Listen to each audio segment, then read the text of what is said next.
we know that exercise, it could be changing the gut epithelium, right? And we know it also seems to be changing the composition of the microbes, but that also seems to be translating into these real, potentially real clinical effects.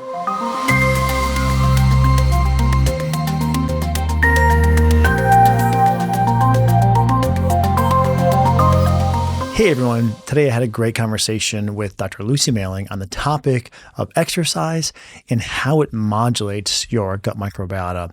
And modulate's probably the best term to use. Sure, we know that exercise will improve a whole cast of issues: constipation, IBS, inflammatory bowel disease, metabolism. But there seems to be this interesting modulation where certain populations, let's say who are overweight and produce too much butyrate, the short-chain fatty acid, once they exercise, that returns to normal. Whereas sedentary people who don't have enough butyrate start exercising, they see better butyrate production. So truly a modulatory impact that we get from exercise. We also take a tangent very productively into lab testing. What tests to use? What are the limitations? And from there, we pivot over into a discussion on fungus and the gut mycome, or the world of fungus in the gut, which are not all bad and very important. I'm glad that we hit this in the conversation, that like bacteria, fungus should be cultivated to have a healthy environment and not be looked at things that need to be killed or zapped with antibiotics, antifungals, or antimicrobial therapy. So, great conversation. Lucy, thank you so much. And here we go to the show. I've been looking forward to chatting with you for quite some time. As I was saying just a second ago off air, I've come across your work in various capacities because we think about similar stuff, namely all things gut health. And when we were doing some research probe evaluations into what does the literature tell us about gut health and exercise and the microbiota, you had published a paper, and it was a perfect chance for us to connect and really go deep. So good to have you here. Great to be here. Thanks for having me. Can you tell people about your background, and then we can, nerd out on all things microbiota and exercise? Yeah, sure. So I really came to the microbiome space because I had eczema for a very long time, on and off throughout most of my childhood. And then it got really bothersome in undergrad. And thanks to my sister, I started to look into more natural approaches to treating it, started learning about functional medicine and the connection between the gut, diet and lifestyle, and skin health. And so I was, of course, getting really interested in the microbes in our gut. And I'd always had a passion for biology, and I played a lot of sports growing up. I played D3 soccer and basketball in college.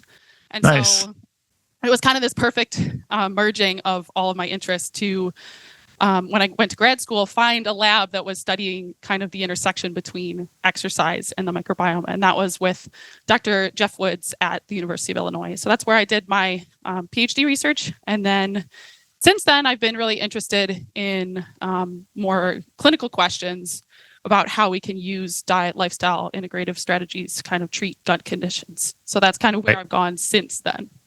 Nice. And I know this paper was a few years ago, but just curious, what was the impetus behind the paper? I mean, obviously exercise is a foundational aspect of health, but was there any sort of backstory regarding why you guys wrote this paper? Yeah, well, this was kind of in the wake of us publishing the first longitudinal study of exercise on the human microbiome, which I'm sure we'll talk about today. But it was kind of realizing that we had all this literature, this body of literature that was still growing, but was starting to accumulate, suggesting that there was evidence that exercise has independent effects on the microbiome. And so this review was really just a chance to kind of pull all the research together to date and discuss what evidence we had in animal studies, human cross-sectional studies, and also our human longitudinal study, and then some of the more mechanistic studies that had been done as well, or even plausible hypotheses about how exercise might be affecting the microbiome. You know, as we frame this discussion, there's kind of two groups of people I keep in mind. One, the person who is exercising and trying to optimize. The other, the person who's not, probably knows that they should be. And sometimes you just need that tidbit as to what you could benefit from the exercise and therefore to motivate you. Where do you think we should start in terms of maybe, do we want to go into fine tuning, or do you think And I'm assuming we probably start with, okay, if you're not exercising, here's a reminder of all the things it can help you with. Yeah, I think the latter is a great place to start, and where we have most of the research actually is comparing sedentary people versus active individuals. Right. So, and that was one of the, and maybe we just start here. One of the things I found fairly interesting when a few of these papers were published, it's got to be at least 5 years ago now, if not more, looking at sedentary people performing serial microbiota assays over time, and then you just see an improvement in the health of the microbiota, which tends to be, I don't want to say transient, but it lasts as long as you're exercising, meaning it's not a one-time intervention and then all of a sudden you're good for the rest of your life, which would make sense. Just like bone health from stress, muscle health from stress, you don't gain whatever you gain and then maintain it in perpetuity. Right, exactly. Yeah, so this was really, I mean, the paper that most thoroughly showed that kind of change over time and the fact that it was reversible was actually our longitudinal study that we published in 2017. And so we did basically put 32 previously sedentary adults through this exercise program for 6 weeks.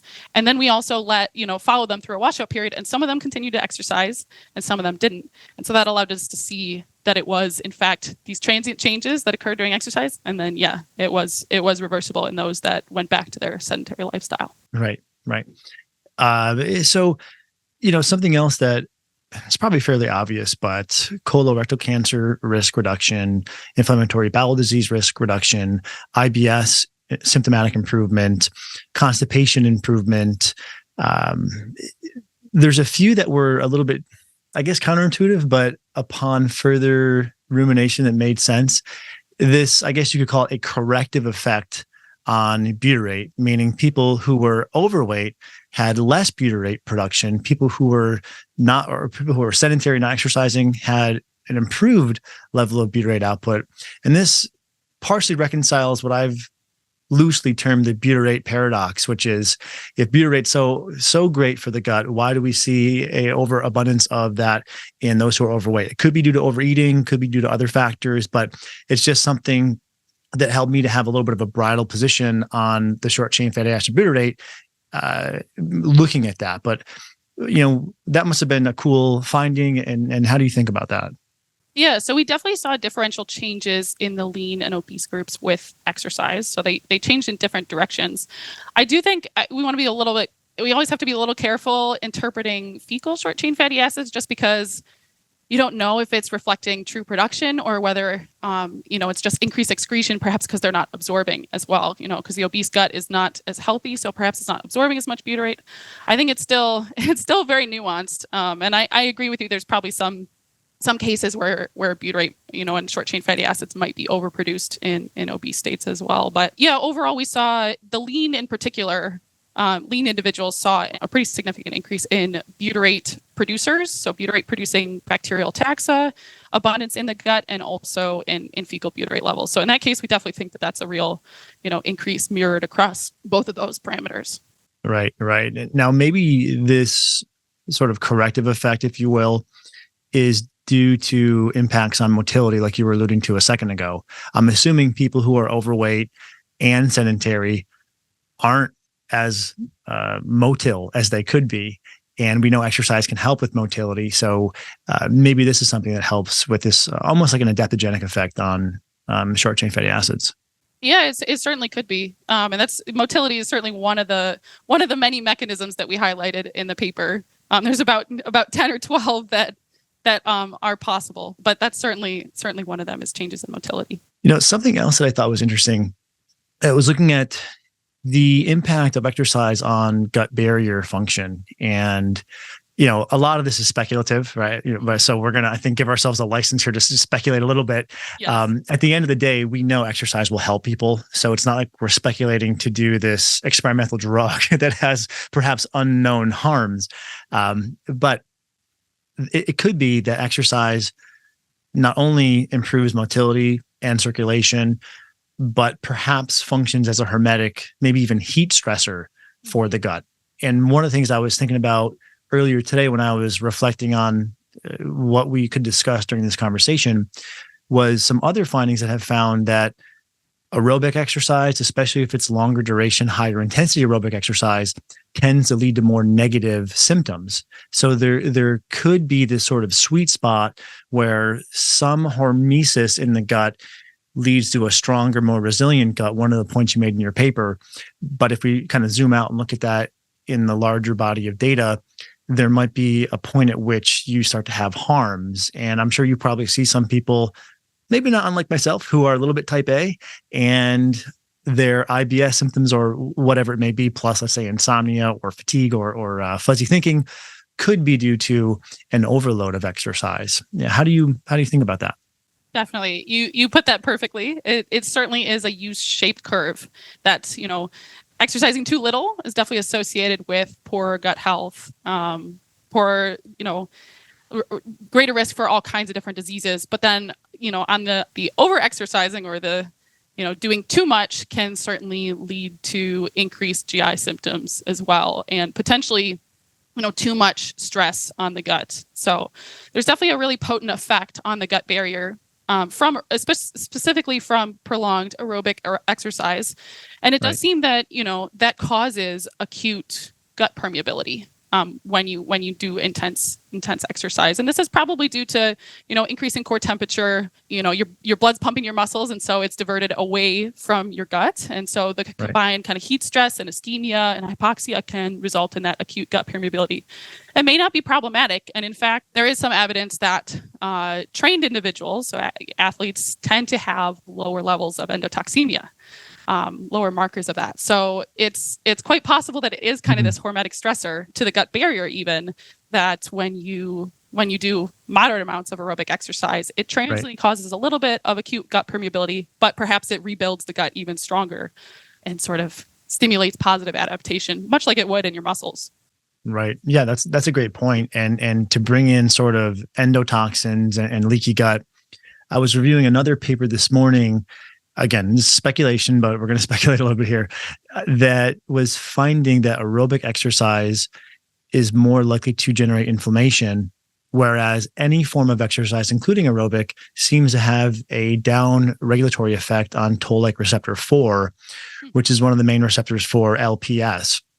And so that also got me thinking that, okay, any exercise is going to have this impact to downregulate this receptor. And for our audience, if you're having food supplement reactivity, then one of the main sort of, way down at the bottom of the mechanistic chain factors that could be leading to that is this toll-like receptor 4.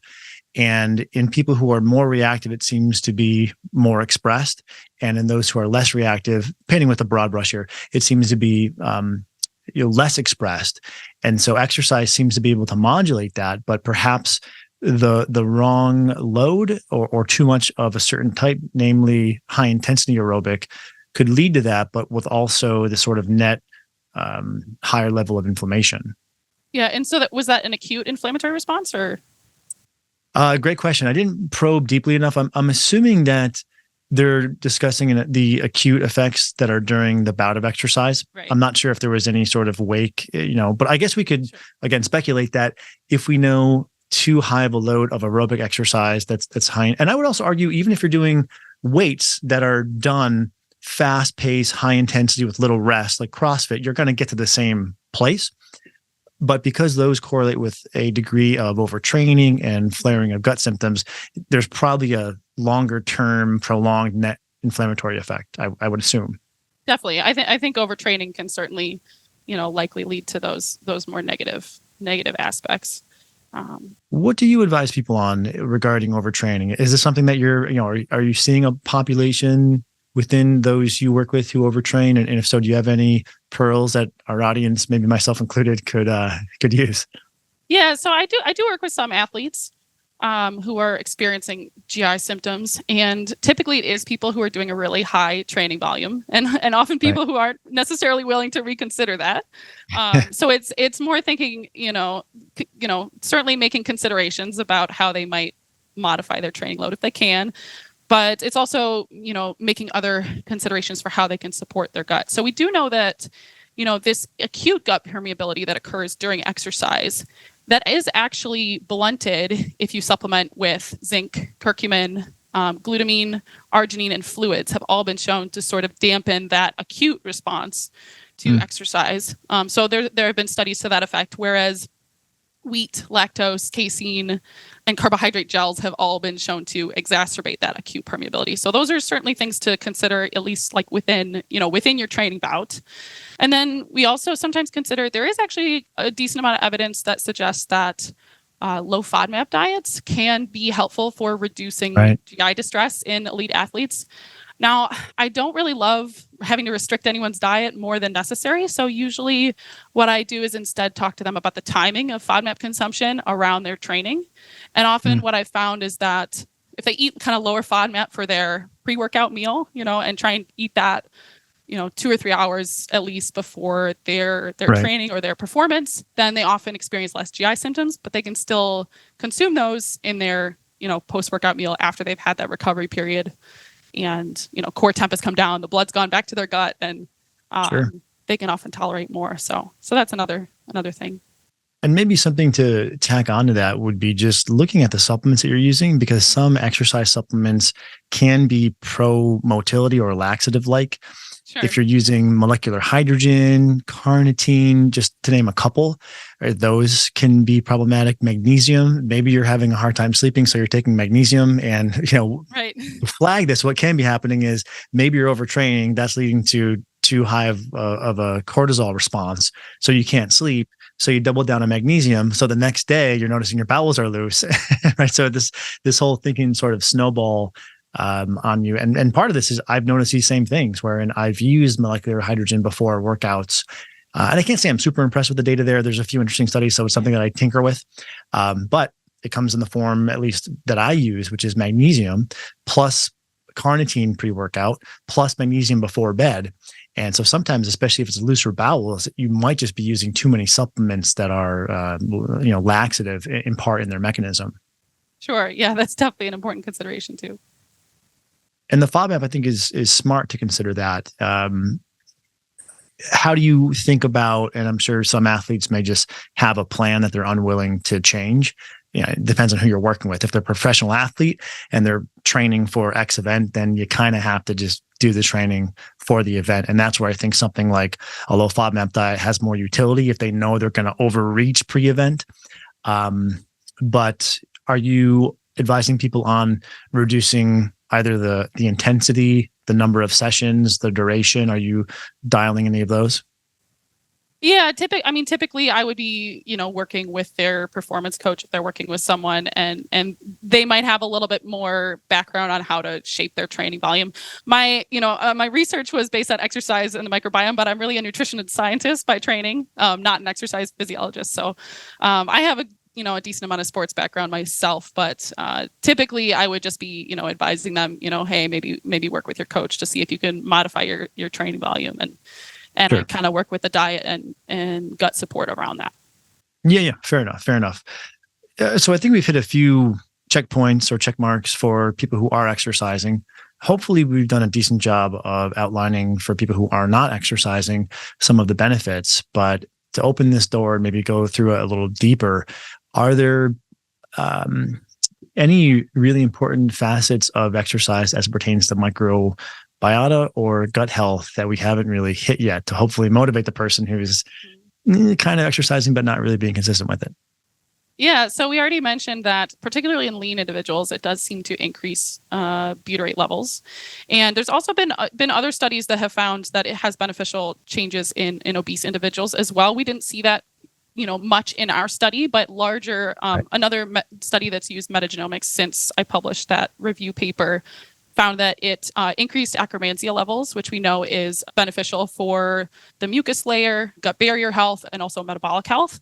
And it also reduced levels of proteobacteria, which is kind of this more pro-inflammatory group of bacteria that are more opportunistic pathogens in the gut. So definitely, beneficial changes in obese individuals as well.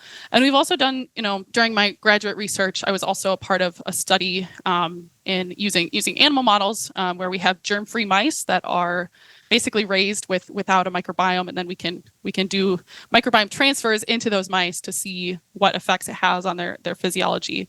And what was really interesting is that when we transplanted an exercised or sedentary microbiome into these germ-free mice, we found that the mice that received the exercised microbiome, even though they themselves never exercised, they were protected against colitis. So they had fewer symptoms when they had this insult on the gut. Their mucus layer was more healthy. They had, more anti-inflammatory cytokine expression and less pro-inflammatory. So that really showed to us that there's definitely some changes in the microbiome that are likely having these changes on overall gut health. So we know that exercise, it could be changing the gut epithelium, right? And we know it also seems to be changing the composition of the microbes, but that also seems to be translating into these real, potentially real clinical effects. And I know the Woods Lab is still hoping to do kind of a larger trial in folks, in humans with IBD to kind of see if that holds true, doing a moderate amount of exercise and seeing if that can protect against Crohn's and you reminded me of something else from your paper, which was this intensity threshold. And why I think this matters is, well, if someone's sedentary and they think walking is sufficient, my reply to that is usually awesome that you're walking. Keep doing that. Very important. But we're not going to get the same metabolic, bone protective, cognitive effects, short list of things, right? Mm-hmm. That you're likely wanting to get if you're just walking. And maybe you can expound a little bit more upon what I'll term loosely kind of the intensity threshold.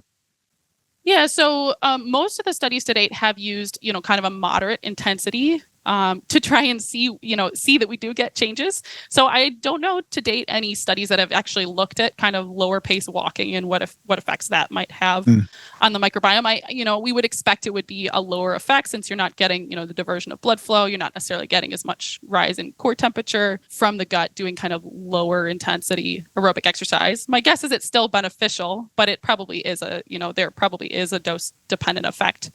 And I will say that, when we did our study, we were trying to do it as a supervised exercise intervention that we could kind of control a little bit more. And so we did it. A lot of our obese individuals did walk on a treadmill, but they were walking uphill. And so they were still reaching that intensity threshold, kind of speed walking uphill without having to put as much stress on joints and things for people who can't necessarily kind of pick up the intensity otherwise. So that was a good way that we were able to do that. Some of them also did the exercise on a stationary bike as well, and were able to reach the necessary kind of cardiorespiratory intensity. And how were you tracking that? Were you doing a calculation for heart rate zone, or was it more so perceived intensity? So you were using the zone. Okay. Yeah. So we were using, so it started off at about 60% heart rate reserve, which is more moderate intensity. And then we, by the end of the 6 weeks, they were up to 75% of. That was just based upon 220 minus age times 70%, 75%, wherever you're trying to hit. I believe that's correct. Yeah. So by the end, they were, it's kind of designed around kind of a couch to 5K protocol. Right. So it was progressive in both, duration and intensity. So they started off at 30 minutes at that lower intensity, and by the end, they were doing 60 minutes at a higher intensity. And if someone doesn't want to be bothered with a heart rate monitor, I don't think it's the most bothersome thing, although I can totally appreciate not wanting to kind of wake up and have to check this data and then that data. And it sometimes takes the fun, I think, out of activity if you're overly monitored. There's this sort of zone 2, you're not going intense enough to where you feel like you can't talk with someone. That's one of the guides for if you feel like it'd be hard to have a conversation, then you're probably over zone 2 threshold, which I think you guys probably were. We but did at the end, just in your observation there, boots on the ground, it'd be a little bit hard to have a conversation. I'm assuming people are also probably sweating at least a little bit. Okay. Yes. By the end, they were definitely sweating, definitely more labored breathing. So we started off kind of in that zone 2, and then we progressively kicked it up as their fitness improved as well. And it was 3 days a week that we had them exercise. So. Okay. And we recently reviewed a paper. This was looking at modulation of mood. So this, I don't think we can say is a catch-all, but it was interesting in that this meta-analysis, they were trying to purview the literature to determine what was the optimal frequency, intensity, and duration. and they were finding that 4 to 5 days per week was better than 3 or less or 6 or more. 30 to 60 minutes, I believe, was better than less than 30 or more than 60. And moderate to high intensity was better than low intensity or all high intensity. Kind of all pointing to this sort of Goldilocks zone that's nothing super crazy. And I found that really insightful because it gives us an aim, meaning it doesn't have to be 7 days per week. In fact, that's probably counterproductive. But you got to do more than 2 or 3 and see if you can sort of hit 4 to 5, at least 30 minutes, at least moderate intensity. Yeah, I think that sounds like a pretty good guideline. I'll have to look that paper up. That sounds interesting. Shifting gears, one of the things I've found frustrating sometimes with microbiome research is we're mainly obviously getting sampling from populations that are representative of the colon, right? And so a lot of things that were head scratchers for me early in my career have been reconciled by understanding that what we're seeing in the stool is not representative of the small intestine. And this might be why something like the low FODMAP diet that definitionally is trying to starve bacterial populations can be really helpful, especially when someone is in the throes of IBS, IBD. And I think also, at least for me, has been helpful in reconciling why there is a observable adverse events percentage with fiber and prebiotics. Fiber, I think we can make a stronger case, and this is an area where we may not fully agree, but let's unpack and explore. Sure. But some of what reconciled that was, okay, if we're optimizing for colon flora, we're going to be much more sort of pro-feeding. If we're optimizing for small intestine, it's not always pro-feeding. It sometimes is. It sometimes is the opposite. How do you think about that? Are you a little bit apprehensive with how much you take away from the microbiome assays, because while they are giving us information, they're giving us 5 to 7 feet of the intestinal tract, whereas they're missing 22. How do you think about this? Right. Well, and I would say, and even the colon isn't fully, approximated by the stool even. Sure. Because we know that there's a lot associated with the colonic mucosa. And so there's definitely, these distinct regional differences, and that definitely makes it difficult. I will say that, generally, I do think that fiber has gotten a lot of attention for gut health. And I think sometimes people are just, a little bit too focused on fiber and might even push it towards that, upper threshold where they might actually, push them into the realm of more GI symptoms. And I actually published a paper 2020 with Jonathan Scholl and Tommy Wood, where we talked about the metabolic flexibility of the gut. And how, there's been a lot of focus on fiber historically. And this may be, in part because carbohydrate-rich diets are the natural diets of mice. And those are the animals that are typically used for microbiome research to sort of try and study, physiology. And so what we argued in this paper was that, there's more than fiber that can actually feed our gut. There's more than fiber that can even produce butyrate. A lot of amino acids can lead into butyrate production. And there's also a lot more than butyrate that can feed the gut epithelium. So isobutyrate is a branched chain fatty acid that can feed the gut epithelium. There's also long chain fatty acids have been shown to feed it as well. Ketones can feed into the same pathway as butyrate. It doesn't really make sense that the rest of our body would be able to deal with fasting or ketogenic diets and adapt, and our gut wouldn't be, right? So, sure. So I do think there's this adaptability to the gut. And so sometimes, if folks are dealing, especially if they're dealing with what you said, they're dealing with small intestinal symptoms, and their small intestine doesn't seem to be able to deal with that excess fiber, it might just mean you need to kind of shift your diet in a different direction, at least for a while, until you can kind of potentially approach that with other root causes to resolve that, or it's possible that even a more animal-based diet might just be right for you even for the longer term. So this is something that I've always found it helpful to look at an ancestral lens, and there's that Lord and Cordain Boyd Eaton paper that previewed all the hunter-gatherers, and they didn't find this super strong skewing towards high levels of fiber, high levels of plant intake. I mean, it was better than a highly processed diet fiber-wise, yes, but like so many things, if we look at ill population who's doing things wrong. We want to go to the extreme opposite. Right. And oftentimes we kind of jump right over what could be the Goldilocks zone of optimal intervention. Mm-hmm. And one of the other things that I took away from that paper with some additional thinking was at least some of the early research looking at hunter-gatherers, they were very equatorial in region where there's going to be natively a higher fiber carbohydrate diet. So it seems like that combined with your commentary on the mouse diets led to this sort of perfect storm for there to be a little bit of bias in the early research that was super, super sort of fiber centric. Yes, definitely. And I will also say that if you've talked to anyone who's gone and lived with the Hadza hunter-gatherers, for example, they really only eat they do eat a fair amount of fruit, but they only eat those like really fibrous, starchy tubers when there isn't meat or honey or fruit available. Right. So it's kind of more of a fallback food for them. And I think, the research also didn't factor in all the soil microbes that they're eating when they consume those and their tubers, lifestyle, unwashed, right? And their lifestyle, and all those things. So yeah, I think the research got really, really zeroed in on the fiber and has kind of followed that, strongly for a while. And that's not to say that, for some people adding fiber does help with their symptoms, and Sure. that might be right for people. But I've kind of tried to back up and say, let's not assume that fiber is, adding fiber is right for everyone. And there's even been studies now to date, the Sonnenbergs did a really great study where they had people increase their fiber consumption or increase their fermented foods. And fiber did nothing to gut diversity, but increasing their fermented foods increase their would gut you send diversity. that paper after? I'd love to definitely. review. That's great. Yeah, and even more so, the fermented food consumption had like universal anti-inflammatory effects across all the subjects that they tested. That's now, fantastic. that's not to say that it was healthy individuals. So it's not to say that everyone with a gut issue is going to respond really well to fermented foods. So I want to make that caveat. But I think the hype around fiber needs to be tempered a little bit. Oh, amen to that.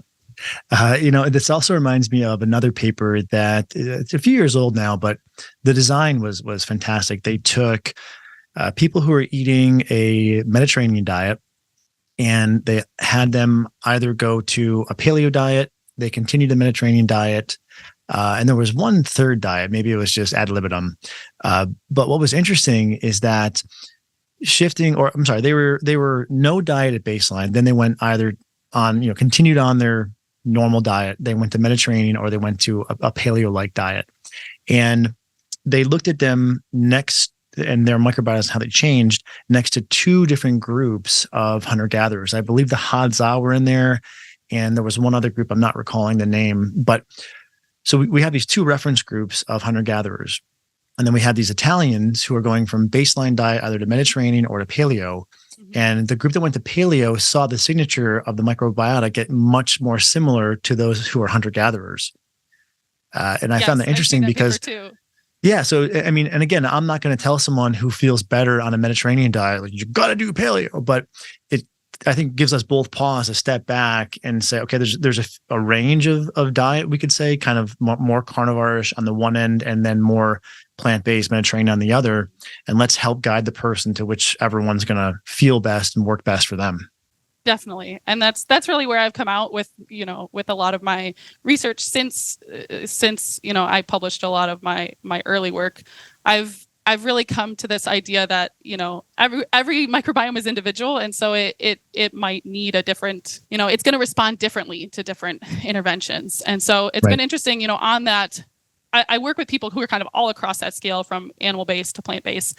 And I would say one of the interesting things I've seen is that folks who are more methane dominant in their microbiome tend to do better shifting more animal-based.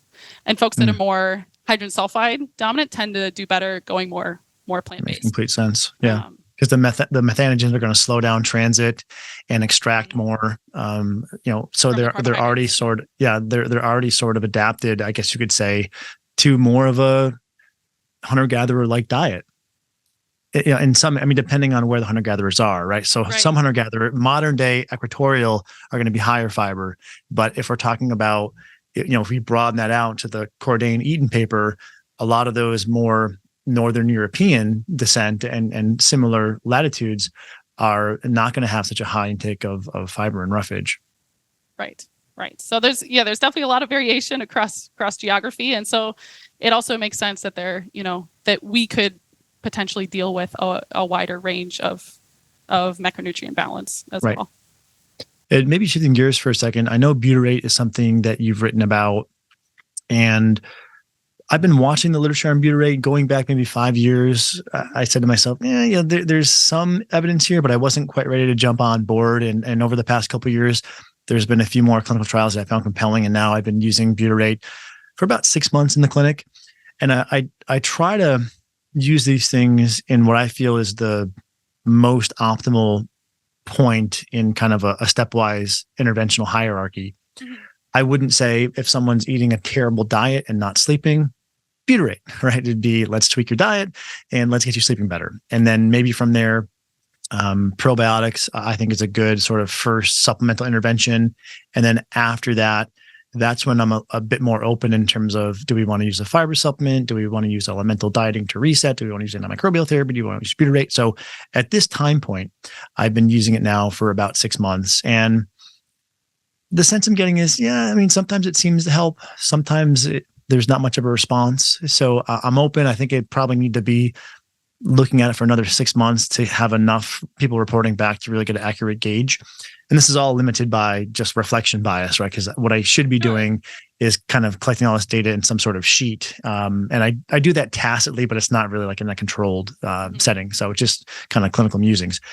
What's your experience with butyrate, Ben?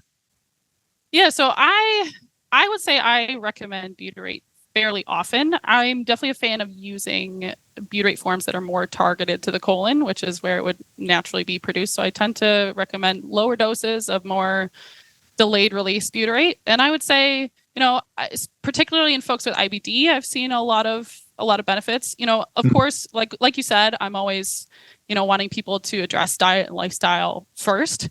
But kind of once we've kind of taken care of that and are looking more at supplemental interventions, I do find butyrate to be useful. I would say it's not like some miracle thing that's gonna take away your symptoms, but we do know that there have been some studies now that have shown that when you give butyrate, especially to a gut that is dysbiotic, it actually stimulates native butyrate producers to increase their abundance. And so in a way, it actually acts as a prebiotic. But it's tolerated by people who can't take other prebiotics. Right. So it's one of the most well-tolerated supplements, I would say. And it does seem to have these modest effects at increasing beneficial populations of butyrate producers, potentially through, what we think might be happening there is that there's, it's supporting the gut epithelium and maintaining a more oxygen-free environment in the gut, which is what it's supposed to be. And that's potentially leading to kind of an increased bloom in the butyrate producer. So I would say I do use it a fair amount. I don't necessarily get like, wow, that butyrate was amazing from a lot of my clients, but I certainly do kind of see it as kind of a core way to support the gut while we're trying to address some root causes. What's the time course to response typically? I would say typically, especially in folks with IBD, typically within 1 to 2 weeks. They're certainly seeing improvements. Some of them, especially people who have looser bowel movements, typically see, that normalize quite quickly with more colon targeted forms of butyrate. Yeah. Well, and I think the time course is just important to point to because, and you probably see this too, people will read about a supplement being helpful and they're on it for 8 months and they're saying, well, it's going to kick in here soon. Yeah. Right? Usually if something's helping within 1 to 3 weeks, you have a sense. I mean, there's some cases, there was actually a recent study looking at constipation. This is in elderly populations, but they didn't find an improvement. They had this Likert score over time, the placebo versus the interventional group. And every week they're the same. And then at month 2, they start to come apart. And month 3, you actually see a significant improvement in constipation in the group on the probiotic. And there's a few other studies that have found 2 to 3 months is where you get the optimal effect. So it's always this balance, I think, where if something's not working, let's move on and pivot to the next thing that we could experiment with. But we also want to give something its due course. So that's why I always find it helpful to ask, what's the typical time course to effect? But I would be with you there where I feel like most things, save a few exceptions, would be 1 to 3 weeks, the needle's moving. You may not see your peak level of improvement, but you can at least say yes or no, this is helping. Correct. Yeah. Usually if after a month something's not working, I'd want to reconsider. Sometimes, like you said, with those probiotics, I guess there might be a longer term, and certainly gut healing takes time. So Right. we don't want to shift approaches too quickly. We want to give time for things to take effect. But especially with, I think, the immune mediated aspect. So if we're talking about food reactivity, that's where you'll see some improvement out of the gate the first month, but, and I include myself in this, it was months and months and months until those last lingering. I had issues with spinach. I had issues with eggs. Some coffees, sadly, were reactive for me. So a whole bunch, right? A whole bunch of things improved in the first couple months, but then it was a slow burn to get that last 20-ish%.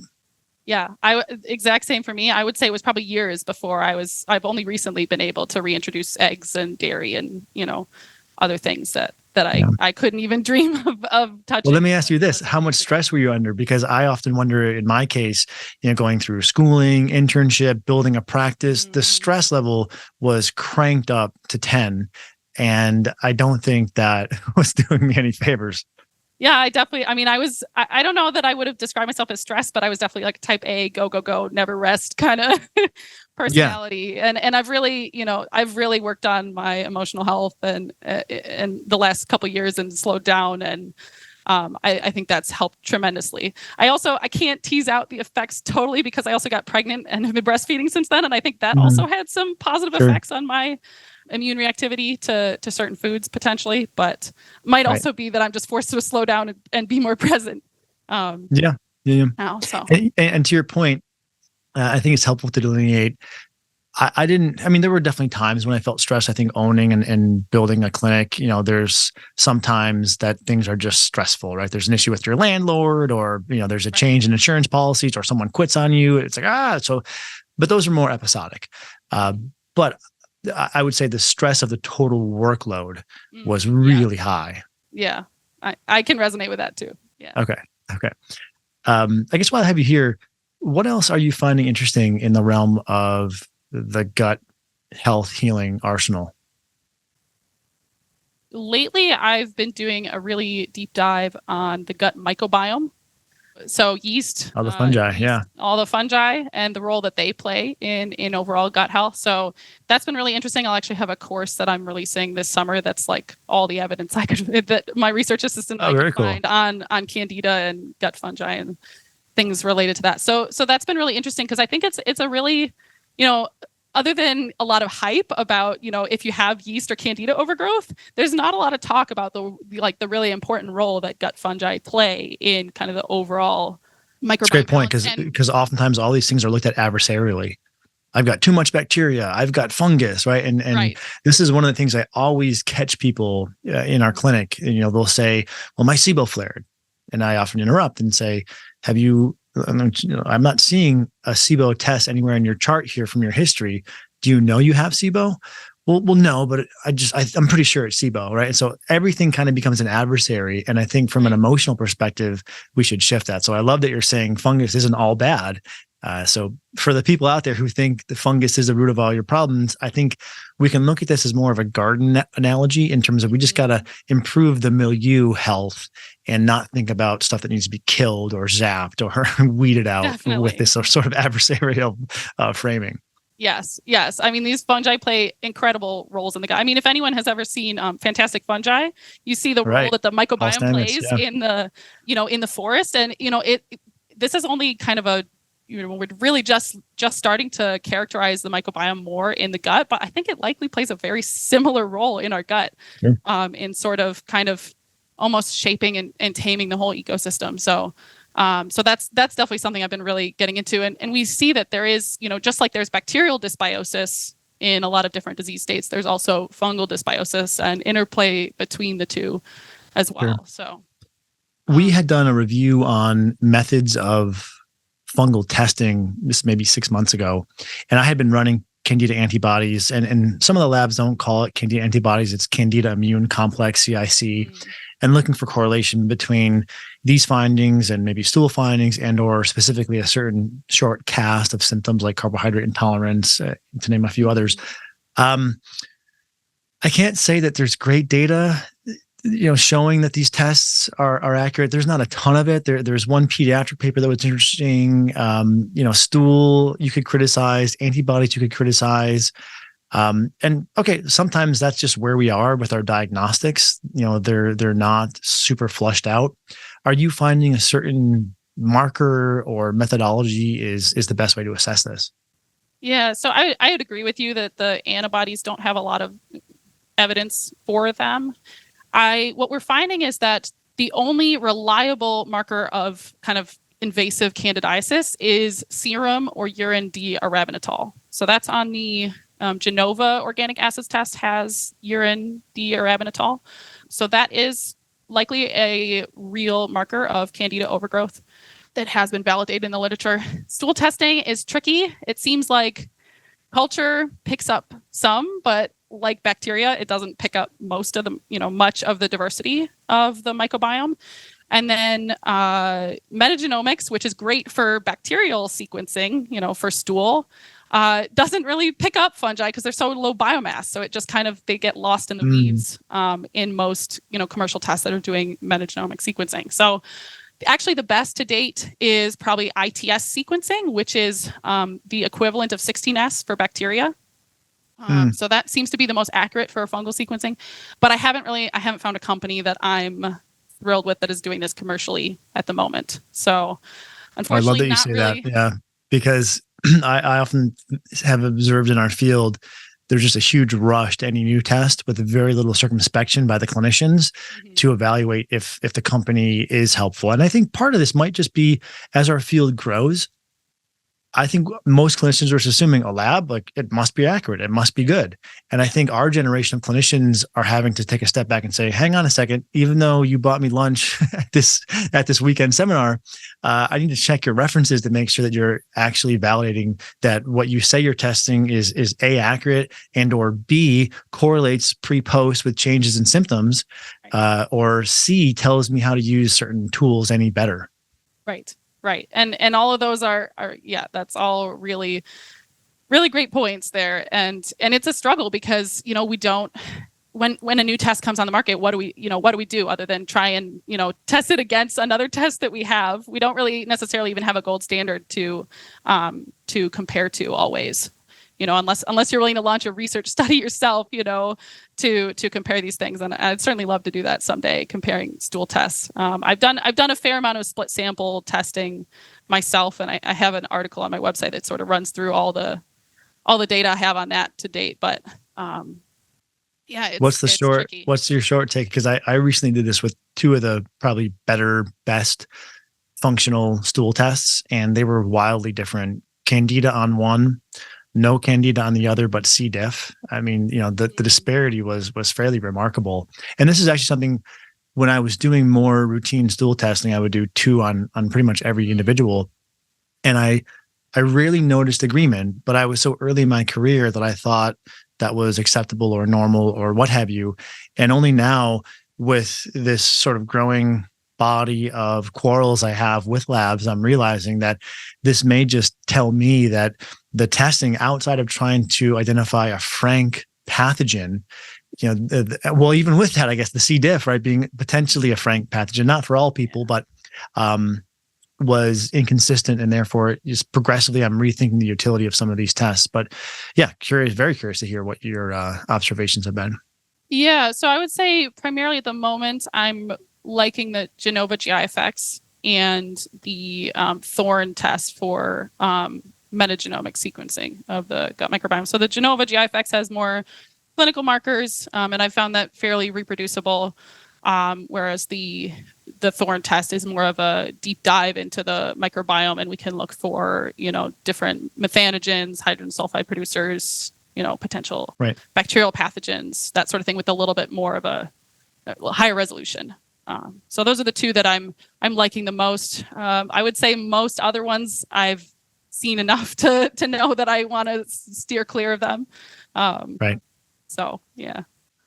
And coming back to the D-arabinitol for a moment, what does the validation data there look like? This was in part of our assay. I think we were looking for The antibodies, I was just curious, I guess, to kind of get a sense for the antibodies. And so hence I wanted to put it under the microscope for about 6 months. And we might publish this. I'm not sure there's even enough there really to publish, because we're trying to correlate that with certain symptoms. And so it's data that we have, as I'm sure you probably relate to. There's like, you have so much data, and what do you want to put resources into sort of calling into a paper, and what do you not? So maybe we'll do something with that. But yeah, what's the general short take on how D-Arab has been validated? Yeah, so I haven't. I'm still kind of working through the fine details of that, and kind of figuring out, is there a threshold which we can say it's overgrowth, or a threshold? It's clear that it is a marker when you have invasive candidiasis. So, Right. a more severe infection. Yeah. And this is a key point, not to cut you off, but yeah, you see this with some other labs where they give you such a low detection threshold. And that's where I scratch my head and say, well, you've shown that maybe 5x this leads to clear symptoms, but if you're at 1/5, is that noise, or is it something actionable? So yeah, I love that you're thinking about it that way. Yeah, I mean, it's hard to say, right? And I don't think it's something we'll certainly be looking when I put together my course to see if there's any threshold that we can kind of come to in that regard. Generally, if you're sort of just above threshold, even, we're not gonna treat you with nystatin or fluconazole or something like that just for a slight overgrowth, right? So it's because it's all about balance. The candida is supposed to be in your gut. We just want it to be, a functioning part of the ecosystem. So, so generally in that case, if it's, without clear distinctions about what actually is an appropriate reference range, I think what we go back to is what low-hanging fruit can we address here that might help shift it in the right direction, that really isn't going to harm, and is only likely to help. So then that's where I find 80% of clinical success comes from, is just how can we tend to that garden in terms of your diet, your lifestyle, your sleep, probiotics, antimicrobials, butyrate, fiber, prebiotics. There's all these tools, and Absolutely. Where I keep coming back to, the more and more I learn is the markers are really interesting, and I think best for research corollaries being drawn. Mm-hmm. But when you're trying to take this cast of therapies that we have and use them to improve how someone's feeling, that's really just looking at the person. Let's experiment with this symptoms, 1 to 3 week evaluation period, reassess, and then sort of tweak. Yeah, and I will say I'll often, I want to see an initial stool test usually. But often I don't even necessarily suggest retesting. If there wasn't some kind of, frank pathogen that we think is really likely to be contributing to symptoms, then, I'm much more interested in does their symptomology improve?